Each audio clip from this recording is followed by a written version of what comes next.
شروع کرتا ہوں اللہ کے ببرکت نام سے جو دلوں کے بھید خوب جانتا ہے۔ محترم ناظرین گرامی، السلام علیکم ورحمۃ اللہ وبرکاتہ۔ جناب سامعین، آج کا ہمارا قصہ حضرت ابراہیم علیہ السلام کے قصے کو مزید بڑھاتے ہوئے ہم بیان کریں گے کہ اولاد ابراہیم علیہ السلام اور اللہ تعالیٰ کی ان پر آنے والی آزمائش اور انعامات کے بارے میں، اور حضرت اسماعیل علیہ السلام کی ولادت کا مکمل واقعہ۔ جناب سامعین، اس سے آگے ہم اسماعیل علیہ السلام کی قربانی کے بارے میں بتائیں گے اور ان کا جو اللہ تعالیٰ نے ان پر آزمائشیں اور انعامات رکھی تھیں اور اللہ تعالیٰ نے ان کو ان آزمائشوں سے کس طرح نکالا ہے۔ جناب سامعین، اہل کتاب کہتے ہیں کہ حضرت ابراہیم علیہ السلام نے اللہ تعالیٰ سے پاک باز اولاد کی دعا فرمائی۔ اللہ نے آپ کو اس کی خوشخبری دی۔ جب حضرت ابراہیم علیہ السلام کو بیت المقدس میں رہتے 20 سال ہو گئے تو سارہ علیہ السلام نے ابراہیم علیہ السلام سے کہا کہ رب نے مجھے اولاد سے محروم رکھا ہے، آپ میری لونڈی حاجرہ علیہ السلام کے پاس جائیں، شاید اللہ تعالیٰ آپ کو اس سے اولاد عطا فرما دے۔ جب انہوں نے ابراہیم علیہ السلام کو وہ حاجرہ علیہ السلام دے دی تو ابراہیم علیہ السلام ان کے پاس گئے اور وہ امید سے ہو گئیں۔ اہل کتاب کہتے ہیں کہ جب وہ امید سے ہوئیں تو اپنی مالکہ کو حقیر جاننے لگیں۔ حضرت سارہ علیہ السلام کو غیرت آئی اور انہوں نے حضرت ابراہیم علیہ السلام سے شکایت کی۔ انہوں نے فرمایا کہ تم جو چاہو کرو۔ حضرت حاجرہ علیہ السلام خوف زدہ ہو گئیں اور بھاگ کر ایک چشمہ کے پاس چلی گئیں۔ انہیں ایک فرشتہ ملا، اس نے کہا کہ خوف نہ کر، تیرے ہاں جو بیٹا پیدا ہونے والا ہے اللہ تعالیٰ اس سے بہت خیر و برکت عطا فرمائے گا۔ اس نے انہیں واپس جانے کا حکم دیا اور خوشخبری دی کہ ان کے ہاں بیٹا پیدا ہوگا اور وہ اس کا نام اسماعیل رکھیں گے۔ وہ گورخر کی طرح آزاد مرد ہوگا، اس کا ہاتھ سب پر ہوگا اور سب کے ہاتھ اس کے ساتھ ہوں گے، اور وہ اپنے بھائیوں کے سارے ملک کا مالک ہوگا۔ حضرت حاجرہ علیہ السلام نے اس پر اللہ کا شکر ادا کیا۔ یہ خوشخبری آپ علیہ السلام کی اولاد میں سے حضرت محمد صلی اللہ علیہ وآلہ وسلم پر صادق آتی ہے، کیونکہ عربوں کو نبی صلی اللہ علیہ وآلہ وسلم کی وجہ سے سرداری کا مقام حاصل ہوا اور مشرق اور مغرب کے سب ممالک ان کے قبضے میں آئے، اور اللہ تعالیٰ نے آپ کی امت کو وہ علم نافع اور علم صالح عطا فرمایا جو پہلے کسی قوم کو نصیب نہ ہوا تھا۔ اس وجہ سے اس امت کے رسول صلی اللہ علیہ وآلہ وسلم تمام رسولوں سے افضل اور اشرف ہیں۔ یہ آپ کی رسالت کی برکت اور آپ کی شریعت کے کمال کی وجہ سے ہے، اور اس لیے بھی کہ آپ تمام جہاں والوں کے لیے مبعوث ہوئے تھے۔ جب حضرت حاجرہ علیہ السلام واپس آئیں تو ان کے ہاں اسماعیل علیہ السلام پیدا ہوئے۔ کہتے ہیں کہ جب اسماعیل علیہ السلام پیدا ہوئے اس وقت حضرت ابراہیم علیہ السلام کی عمر 86 سال تھی۔ حضرت اسماعیل علیہ السلام اپنے بھائی اسحاق علیہ السلام سے 13 سال بڑے ہیں۔ جب اسماعیل علیہ السلام پیدا ہوئے تو اللہ تعالیٰ نے حضرت ابراہیم علیہ السلام کو وحی کے ذریعے سے خوشخبری دی کہ حضرت سارہ علیہ السلام سے اسحاق پیدا ہوں گے۔ آپ نے اللہ کو سجدہ کیا۔ اللہ تعالیٰ نے فرمایا، میں نے اسماعیل علیہ السلام کے بارے میں تیری دعا قبول کی، میں اسے برکت دوں گا، کثرت عطا فرماؤں گا اور بہت زیادہ بڑھاؤں گا۔ اس سے 12 سردار پیدا ہوں گے اور میں اسے ایک بڑی قوم کا سردار بناؤں گا۔ بہرحال جب حاجرہ علیہ السلام کے ہاں اسماعیل علیہ السلام کی ولادت ہوئی تو اس سے سارہ علیہ السلام کے جذبات کو تکلیف پہنچی۔ انہوں نے حضرت ابراہیم علیہ السلام سے مطالبہ کیا کہ انہیں اس کے سامنے نہ لائیں۔ حضرت ابراہیم علیہ السلام انہیں اور اس کے بیٹے کو لے کر چلے گئے۔ حضرت ابراہیم علیہ السلام اپنی بیوی حاجرہ علیہ السلام اور اسماعیل علیہ السلام کو لے کر چلے گئے، حتیٰ کہ انہیں وہاں ٹھہرا دیا جہاں آج کل مکہ مکرمہ کا شہر آباد ہے۔ اسماعیل علیہ السلام اس وقت دودھ پیتے بچے تھے۔ جب ابراہیم علیہ السلام انہیں وہاں چھوڑ کر پلٹے تو حاجرہ علیہ السلام نے اٹھ کر دامن پکڑ لیا اور بولی کہ ابراہیم، آپ ہمیں اس جگہ چھوڑ کر کہاں جا رہے ہیں؟ ہمارے پاس تو ضرورت کی اشیاء بھی نہیں ہے۔ جب بار بار سوال کرنے پر بھی جواب نہ ملا تو انہوں نے کہا کہ کیا آپ کو اللہ کی طرف سے یہ حکم دیا گیا ہے؟ تو ابراہیم علیہ السلام نے جواب میں ہاں کہا۔ تب انہوں نے کہا کہ اگر یہ بات ہے تو وہ ہمیں ہلاک نہیں ہونے دے گا۔ حضرت ابراہیم علیہ السلام چلتے چلتے جب گھاٹی پر پہنچے جہاں سے وہ لوگ نظر نہیں آ رہے تھے تو انہوں نے کعبۃ اللہ کی طرف کعبہ شریف کی طرف منہ کر کے ہاتھ اٹھا دیے اور یہ دعا مانگی، جس کا ذکر سورہ ابراہیم کی آیت نمبر 37 میں موجود ہے۔ اے پروردگار، میں نے اپنی اولاد میدان مکہ میں جہاں کھیتی نہیں تیری عزت و اداب والے گھر کے پاس لا بسائی ہے۔ اے پروردگار، تاکہ یہ نمازیں پڑھیں، سو تو لوگوں کے دلوں میں ایسا کر دے کہ ان کی طرف جھکے رہیں اور ان کو پھلوں سے رزق دے تاکہ تیرے شکر گزار ہوں۔ حضرت اسماعیل علیہ السلام کی والدہ ان کو دودھ پلاتی تھی اور خود اس پانی سے پی لیتی تھی، حتیٰ کہ جب مشکیزے کا پانی ختم ہو گیا تو انہیں پیاس لگی، ان کے بیٹے کو بھی پیاس لگی۔ وہ دیکھ رہی تھیں کہ بچہ پیاس کی وجہ سے بے چین ہو رہا ہے، وہ اسے تڑپتا نہ دیکھ سکیں، اٹھ کر چلیں۔ انہیں اپنے قریب کی زمین میں سے صفا پہاڑ سب سے قریب معلوم ہوا، وہ اس پر چڑھ گئیں، پھر وادی کی طرف منہ کر کے دیکھا کیا کوئی انسان نظر آتا ہے، تو کوئی نظر نہ آیا۔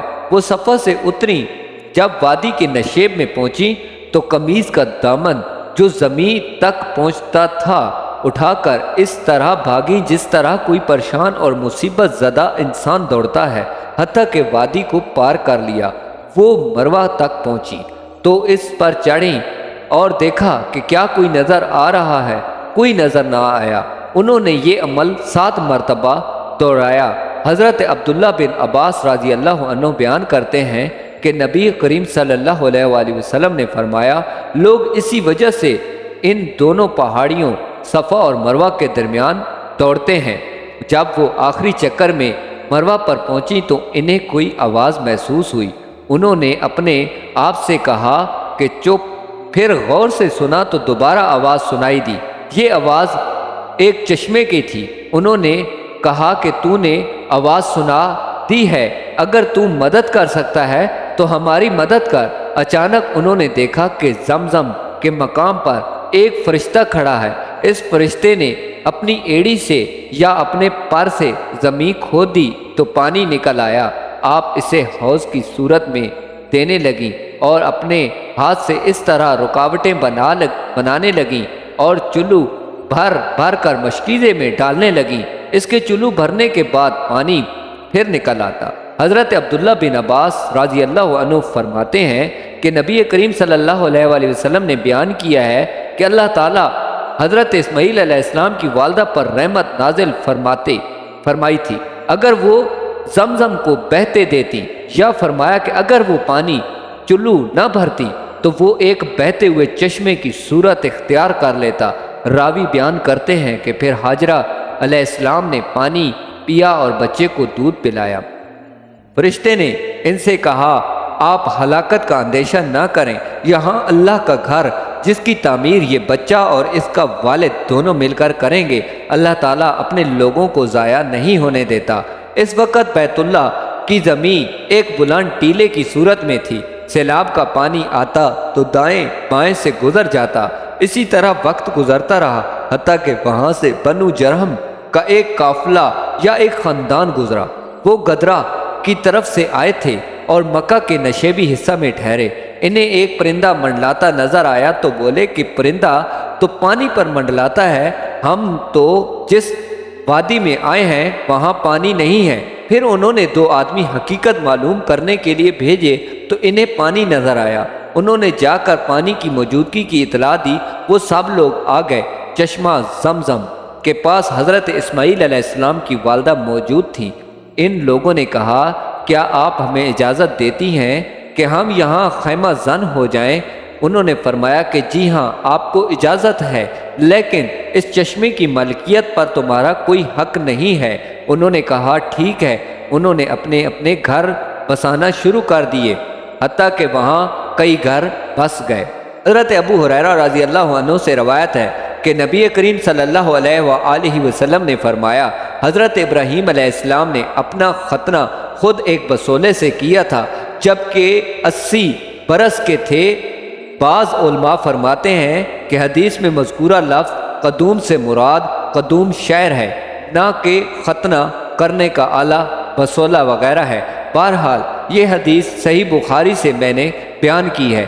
تورات میں لکھا ہے کہ اللہ تعالیٰ نے حضرت ابراہیم علیہ السلام کو حکم دیا کہ اپنے بیٹے اسماعیل علیہ السلام کا ختنہ کریں اور ان کے پاس جو غلام اور دوسرے افراد ہیں ان کا بھی ختنہ کریں۔ آپ نے حکم کی تکمیل کی اور اس وقت آپ کی عمر 99 سال تھی۔ اسی طرح اس وقت حضرت اسماعیل علیہ السلام کی عمر 13 سال تھی۔ آپ نے اپنے اہل خانہ کے بارے میں اللہ کے حکم کی تعمیل کی۔ اس سے معلوم ہوتا ہے کہ انہوں نے اس حکم کو واجب قرار دیا ہے۔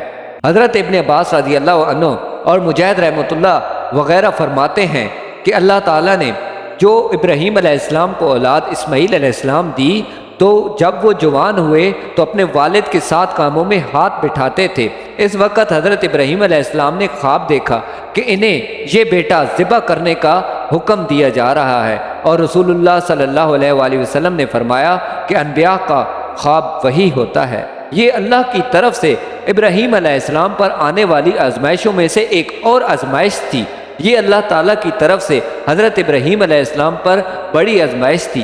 وہ اس کے حکم سے اپنے پیارے بیٹے کو ذبح کر دیں جو انہیں بڑھاپے میں ملا تھا، اور اب تو ان کی عمر اور زیادہ ہو چکی تھی۔ اس سے پہلے انہیں حکم ملا تھا کہ اس پیارے بیٹے کو اور اس کی ماں کو ایک بے آباد علاقے میں چھوڑ دے جہاں کوئی انسان نہ تھا، نہ مویشی، نہ کھیتی باڑی۔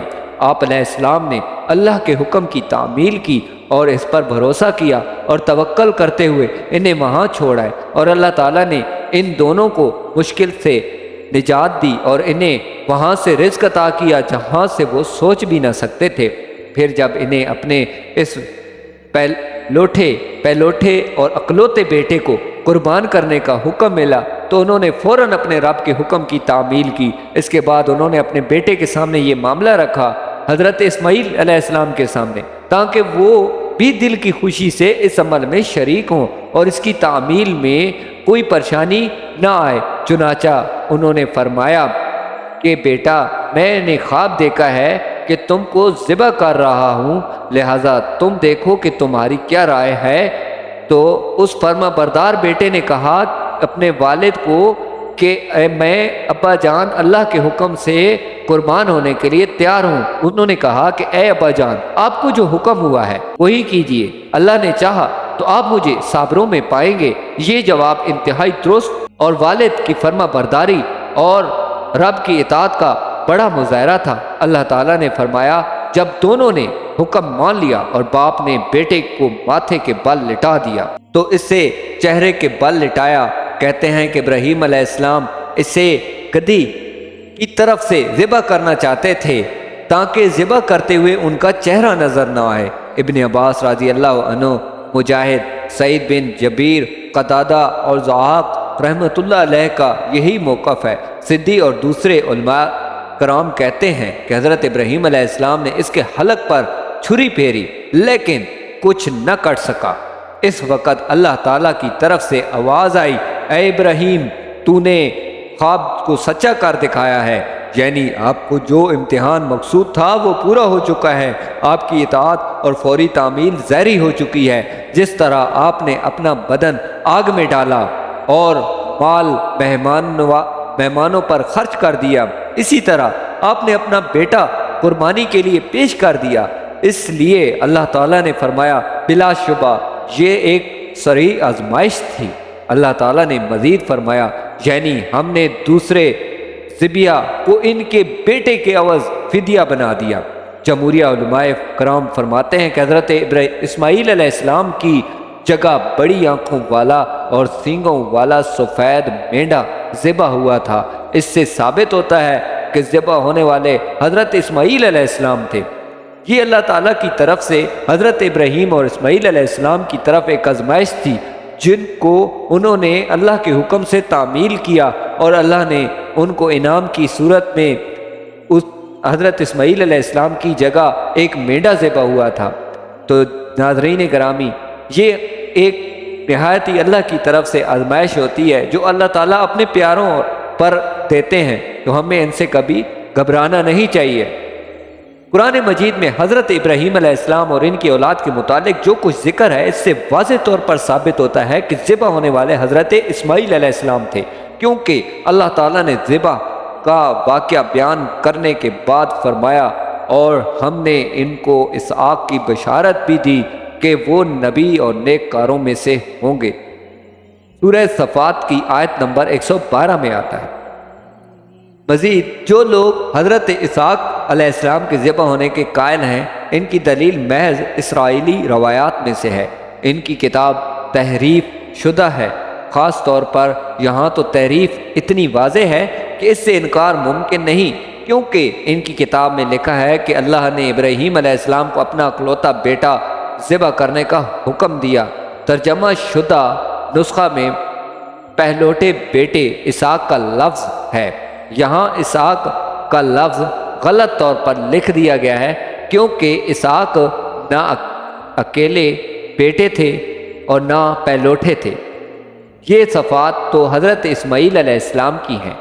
ان لوگوں نے یہ تعریف صرف اہل عرب سے حسد کی وجہ سے کی ہے، کیونکہ حضرت اسماعیل علیہ السلام ان عربوں کے جدا امجد ہیں جو حجاز میں رہتے ہیں، اور رسول اللہ صلی اللہ علیہ وآلہ وسلم انہی میں سے ہے، اور حضرت اسحاق یعقوب علیہ السلام کے والد ہیں جن کا لقب اسرائیل ہے، اور بنی اسرائیل انہی کی طرف منسوب ہیں۔ انہوں نے اس شرف کو اپنے نام لگانا چاہا، اس لیے اللہ کے کلام میں تعریف کر دی اور اضافہ کر دیا۔ یہ قوم نہایت ہی جھوٹی ہے۔ انہوں نے یہ اقرار نہیں کیا کہ فضل و کرم اللہ تعالیٰ کے ہاتھ میں ہے اور وہ جسے چاہتا ہے عطا کرتا ہے۔ صحیح یہ ہے کہ ذبیح حضرت اسماعیل علیہ السلام کا لقب ہے۔ حضرت مجاہد، سعید شیبی، یوسف بن مہران، عطا رحمۃ اللہ علیہ اور دیگر حضرات نے ابن عباس رضی اللہ عنہ سے یہی قول نقل کیا ہے کہ وہ اسماعیل علیہ السلام تھے۔ حضرت عبداللہ بن عباس رضی اللہ عنہ سے روایت ہے، انہوں نے فرمایا کہ قربانی کے لیے پیش کیے جانے والے حضرت اسماعیل علیہ السلام تھے۔ یہودی کہتے ہیں کہ وہ حضرت اسحاق علیہ السلام تھے، اور یہ یہودی غلط کہتے ہیں، جھوٹ بولتے ہیں۔ حضرت عمر بن عبدالعزیز رحمۃ اللہ علیہ نے شام کے ایک عالم کو بلایا جو پہلے یہودی تھے پھر مخلص مسلمان ہو گئے تھے، اور ان سے پوچھا کہ حضرت ابراہیم علیہ السلام کو اپنا کون سا بیٹا ذبح کرنے کا حکم ہوا تھا؟ انہوں نے کہا کہ امیر المومنین، قسم ہے اللہ کی، وہ حضرت اسماعیل علیہ السلام ہیں، اور یہودیوں کو یہ حقیقت معلوم ہے، لیکن وہ تم لوگوں سے یعنی عربوں سے حسد کرتے ہیں کہ آپ لوگوں کے جدا امجد اس شرف و فضل کے حامل ہوں، اس لیے وہ اس حقیقت کا انکار کرتے ہیں اور دعویٰ کرتے ہیں کہ ذبح اسحاق علیہ السلام ہیں۔ ذبیح کیونکہ اسحاق علیہ السلام ان کے جدا امجد ہیں۔ ہم نے یہ مسئلہ اپنی تفسیر کی کتاب میں تفصیلی دلائل اور روایت کے ساتھ بیان کیا ہے۔ جناب ناظرین گرامی، میں نے جتنا بھی واقعہ بیان کیا ہے یہ قصص الانبیاء کی کتاب امام حافظ عماد الدین ابو الفدا ابن کثیر رحمۃ اللہ علیہ کی کتاب ہے جس سے یہ بیان کیا ہے۔ جناب سامعین، امید کرتا ہوں کہ آپ کو جو میں نے معلومات پہنچائی ہیں ان سے آپ کو نہایت ہی فائدہ ہوا ہوگا اور آپ نے اس کو پسند بھی کیا ہوگا۔ تو اب تک کے لیے نیکسٹ آنے والی ویڈیو تک میں آپ سے اجازت طلب کرتا ہوں، اور انشاءاللہ میں اپنی اگلی ویڈیو میں حضرت اسحاق علیہ السلام کی ولادت کا قصہ بیان کروں گا۔ چونکہ حضرت ابراہیم علیہ السلام کا قصہ اتنا وسیع ہے تو میں نے ان کو حصوں میں تقسیم کر دیا ہے تاکہ آپ کو اچھی اور مکمل معلومات پہنچ سکیں۔ اور اب تک کے لیے میں آپ سے اجازت چاہتا ہوں، اللہ حافظ۔